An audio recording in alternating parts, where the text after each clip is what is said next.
শুভ সকাল। আজকে শুক্রবার, আজকে আমি একটু বাইরে বেরোবো, তো সেই জন্য সকাল সকাল রান্নাটা করে নিতে হবে, না করলে যেতেও পাবো না। খাওয়াটা তো আগে, ওদের খাওয়ার সবকিছু ব্যবস্থা করে দিয়ে তবে আমি বেড়াতে যাব, একটু বাইরে যাব। যাই হোক, রুটি ফুটি গুলো করে নিচ্ছি। এসে আর ভাল লাগে না, রান্না বান্না করতে একদম ভাল লাগে না, শরীর ক্লান্ত হয়ে যায়। যেখানেই যাই না কেন রান্নাটা করে দিয়ে যাই আমি অবশ্য। হ্যাঁ, যে এসে করতে পারবো না, সেই জন্য রুটিটা করছি, তরকারি করে রেখে দিয়েছি ওগুলাতে। হ্যাঁ, করে রেখে দিয়েছি, এবার শুধু রুটিটা করব, দুধটা জাল দেবো, ব্যাস। 5টার ট্রেনে বো করে বেরিয়ে চলে যাব। দিয়ে আবার 8টার সময় যখনই আসি এসে, তাও কি আবার খাবার টাবার সব টেবিলে আমাকে রেখে দিয়ে যেতে হবে। ওদের জন্য, ছেলের জন্য, স্বামীর জন্য, সবার জন্য খাবার টাবার টেবিলে রেখে দিয়ে যেতে হবে। ওরা খাবে, এক এক সময় ছেলে এক সময় আসবে, বাবা এক সময় আসবে, এসে তারা তাদের মতন খেয়ে চলে যাবে। তারপরে আমি এসে সব গুছবো, বাগাবো, সব করব।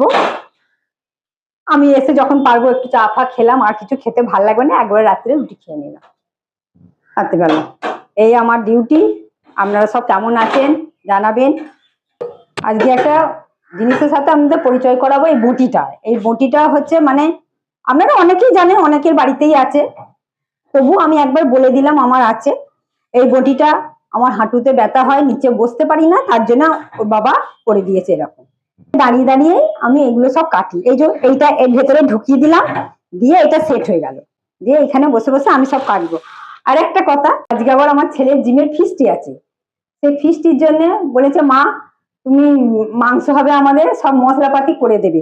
এইবার দেখুন, এত আদা পেঁয়াজ রসুন সমস্ত সব আমাকে এনে দিয়েছে, কিন্তু ওর দায়িত্ব পড়েছে মশলা করে দেওয়ার। কিন্তু ও তো করবে না, ও তো দোকান নিয়ে ব্যস্ত। এইবার সেইটা হবে আমাকে আমাকে করে দিতে হবে সবকিছু। সব ধনেপাতা লঙ্কা সব বেছে বেছে আমাকে এখন ওদের সবকিছু করে দিতে হবে। হ্যাঁ, তাহলে আমি একটু শোবো না, বসবো না, ওদের পেছনেই সবসময় আমাকে খেটে যেতে হয়, সব সময়। কিন্তু তাও কি বলে জানেন, বলবে কি তুমি কি করো সারাদিন সারাদিন। আচ্ছা আপনারা বন্ধুরা বলুন দেখিনি, এটা কি বলা উচিত? আমাদের কষ্ট হয় না? হ্যাঁ, সারাক্ষণ আমরা কাজ করে যাচ্ছি, কার জন্য করছি? ছেলে মেয়ে যাতে ভালো থাকে তাদের জন্যই করছি, তবু ওদের হয় না। তো বললে তোমরা কি করো সারাদিন? তো বসে থাকো, ঘুমো। হ্যাঁ, কি বলবো বন্ধুরা, আপনারা যদি একমত হয় কমেন্ট করে জানাবেন। হ্যাঁ, আমি যদি ভুল বলে থাকি। এই যে সব কখন যে কি করবো জানি না, এই যে লঙ্কা মঙ্কা ছাড়াচ্ছি, এই যে সব কিছু দিয়েছে, সব ছাড়িয়ে এগুলো মিক্সিতে বেটে আমাকে করতে হবে। এখন বিরাট ঝামেলা, সোয়া হবে না, এরপরে বেরিয়ে যাব, জানি না কি হবে। তারপর ওরা এটা নিয়ে যা পেস্ট করে রেখে দেবো, রেখে দেওয়ার পর ওরা নিয়ে যাবে, নিয়ে গিয়ে সেই জিমেতে হবে, জিমেতে হবে, ফিস্টি হবে। এখন কখন যে করব আমি, এটাই হচ্ছে আমার চিন্তা হচ্ছে। এসব করব, ভালো লাগছে না, শুতে বসতে না পেয়ে এইসব কাজকর্ম করে যাও শুধু শুধু। বলুন। হ্যাঁ, আর এদিকে দুধও হচ্ছে, আবার দেখতে দেখতে এদিকে কথা বলতে দেখো তো আবার দুধটা না পড়ে যায়, আবার মানে সব দিকে সামলে উঠতে পারি না আমি। আচ্ছা বন্ধুরা, তোমরা লাস্ট কবে কোথায় ফিস্ট করেছিলে একটু জানাবে, আমাকে কমেন্ট করে একটু জানিও। আর এই যে আদা, তো এখন তো কচি আদা, আদা তো ছাড়াতেই হবে, যাই হোক কচি হোক আর বুড়োই হোক, আদা আমি ছাড়িয়েই করি। কিন্তু এই রসুনটা ছাড়াতে খুব কষ্ট। রসুনটা ছাড়াতে, এই রসুনটা একটা একটা ছাড়াতে নোকের মাথায় খুব ব্যথা হয়ে যায়, এত ব্যথা হয়ে যায় যে বলার কথা না। হ্যাঁ, আপনারা বলবেন হয়তো জলে ভিজিয়ে, অত ধৈর্য নেই। হ্যাঁ, ওদের জলে ভিজিয়ে রাখো, তারপরে আবার সেইটাকে তুলে আবার একটু রোগড়ে করো, তার থেকে ওই ঘ্যাচ ঘ্যাচ করে কেটে নিলাম, দিয়ে ওই মিক্সিতে দিয়ে ওই বেটে নি, খোলা শুদ্ধই, আবার অল্প অল্প ছাড়াইও, ছাড়িয়ে করি। আচ্ছা দেখুন, ওইসব করতে করতে দুধটাও ফুটে গেছে আমার, দুধটাও নাবিয়ে দিই, নাবিয়ে রেখে যাচ্ছি। আদা ছাড়ানো হলো, লঙ্কা।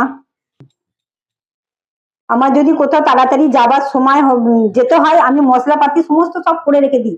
আদা লঙ্কা রসুন সব বেটে ফ্রিজে একটা কৌটো করে, এয়ারটাইট কৌটো করে করে রেখে দিয়ে ফ্রিজে রেখে দিই, তাড়াতাড়ি করে করে নিই। তাতে এটা বন্ধুরা তোমরাও করবে, দেখবে কোথাও গেলে পারে তাড়াতাড়ি করে সবকিছু হয়ে যাবে, তখন আর তাড়াহুড়ো করে মশলা আর বাঁটতে হবে না। ওইটা করে বার করে করে নিলে পারেই হয়ে যাবে। আমি সব ওই রকম করে করে নিই, তোমরাও করো নিশ্চয়ই, আমি তবু একবার বলে দিলাম, সবাই এখন তাই করে।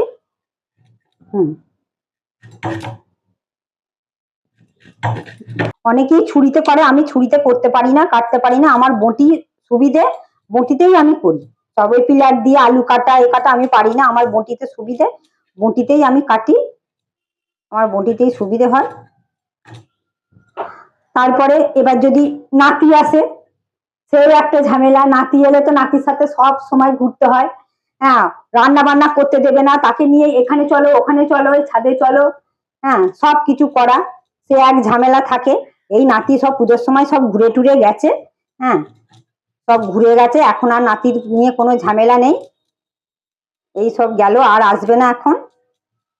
কিন্তু এখন তাহলেও সংসারের তো সব যাবতীয় কাজকর্ম আছে, সেগুলো তো আমাদের করতে হবে। আর সব থেকে বড় কথা, কোথাও বেরোলে, আমরা বেরোই না, মাঝে সাঝে যদি বেরোতে হয়, মাঝে সাঝে বেরোতে গেলে পরে তখন করতে হয়, তাছাড়া আমাদের দরকার নেই, আমরা সন্ধ্যেবেলাতেই করি, কিন্তু আজকে বেরোবো বলেই এইটা করে রাখছি। তা নাহলে এখন শুয়ে ঘুমোতাম, এখন ঘুম আমাদের বাঙালি, ভেতো বাঙালি ভাত খাবে আর ঘুমোবে, না ঘুমিয়ে তারা উঠবে না, ঘুমিয়ে নিয়ে বিকেলবেলা উঠে যে যা বাবা কাজ করো, চা খাও, মস্তি করে বসো, বসে কাজকর্ম করে সন্ধ্যেবেলা রুটি তরকারি যা পারলো খেলে, দিয়ে টিভি সিরিয়াল, সিরিয়াল সিরিয়াল না দেখলে আবার বাঙালি বউদের হবে না। আমরা থাকবো কি করে, আমাদেরও তো কিছু নিয়ে থাকতে হবে, বলুন দিদিভাই আপনারা বলুন, কিছু তো নিয়ে একটা থাকতে হবে। সব থেকে কোন জিনিসটা তাড়াতাড়ি কাটা হয় আপনারা সবাই, আমি বললে হয়তো হাসবেন, টমেটো, এটা যে কি আনন্দের জিনিস কাটা, একটুখানি ধুয়ে নাও, পট করে কেটে দাও, দিয়ে হয়ে গেল। তাহলে ওর মতন আনন্দ করা আর আনন্দ কাটার জিনিস আর কিচ্ছু নেই। দেখুন, কোনো ছাড়াতে হবে না, কোনো কিচ্ছু করার দরকার নেই, ঢক ঢক করে দাও, পট পট করে কেটে দাও, ব্যাস তাহলেই হয়ে গেল।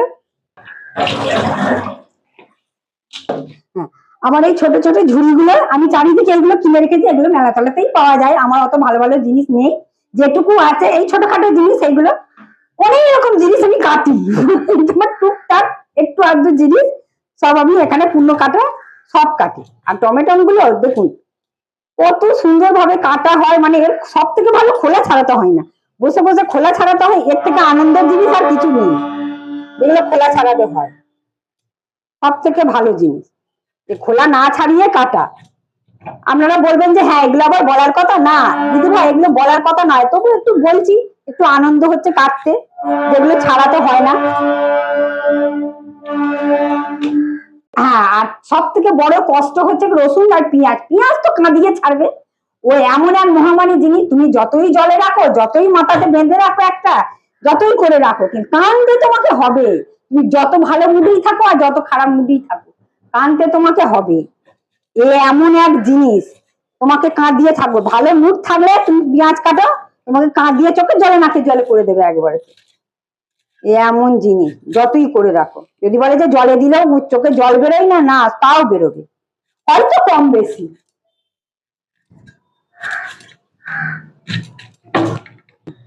আর এটা মাংসের জন্য তো একটু বড় বড় কাটলেও কোনো অসুবিধা নেই, আমি একটু ওই জন্য মাংসের পেঁয়াজটা একটু মিক্সিতে দিয়ে দেবো, আর কুচি কুচি কাটছি না, একটু মিক্সিতে ঘুরিয়ে দেবো। জিমেতে আজকে আমাদের ফিস্ট আছে, তো কাটাকুটির ব্যাপারটা আজকে দায়িত্ব পড়েছে আমার, সাহায্য করছে মা। দায়িত্বটা এই কারণে আমায় নিতে হয়েছে যে আমাদের যখনই ফিস্ট হয় তখনই কিন্তু আমাদের সবাইকার আলাদা আলাদা দায়িত্ব পড়ে, আর সেই দায়িত্ব এইবারে পড়েছে আমার উপরে কাটাকাটির। এইবার যে সমস্ত গ্যাস ভরতে নিয়ে যাওয়া বা যাবতীয় যে সমস্ত রান্না বান্না করার সবাইকার দায়িত্ব আলাদা আলাদা, তো কাটাকুটি মশলা এই জাতীয় জিনিসগুলো করার দায়িত্ব পড়েছে আমার উপরে। তো ওই জন্য আমার এখন করার সময় নেই, আমি একটু পরেই দোকান চলে যাব, তো সেই জন্য এখন বললাম যে মা তুমি একটু আমাকে করে দাও, আর মায়ের আজকে একটু বাইরে বেরোনোর আছে, তো সেই জন্য আমাকে কেটে দিচ্ছে আর পেস্টও করেই দিচ্ছে। যাই হোক, এটা হয়ে গেলে তাহলে আমি ঠিক টাইম মতন গিয়ে আমি দিয়ে আসতে পারবো। চোখ একদম কাঁদো কাঁদো, এটা দেখেছেন বন্ধুরা, পেঁয়াজ কাটতে কাটতে আমাকে কাঁদিয়ে দিয়েছে একবারে, যে এটা কিন্তু দুঃখে কষ্টে কাঁদছে না, এটা হচ্ছে পেঁয়াজ কাটতে কাটতে কাঁদছে, পেঁয়াজ কাটতে কাটতে চোখের কোন লেভেলের এই পেঁয়াজটা ঝাঁজ আছে, এত চোখের জল বার করে দেবে, এমন একটা জিনিস, যত কিছুই করো না কেন সে চোখের জল বার করেই ছাড়বে।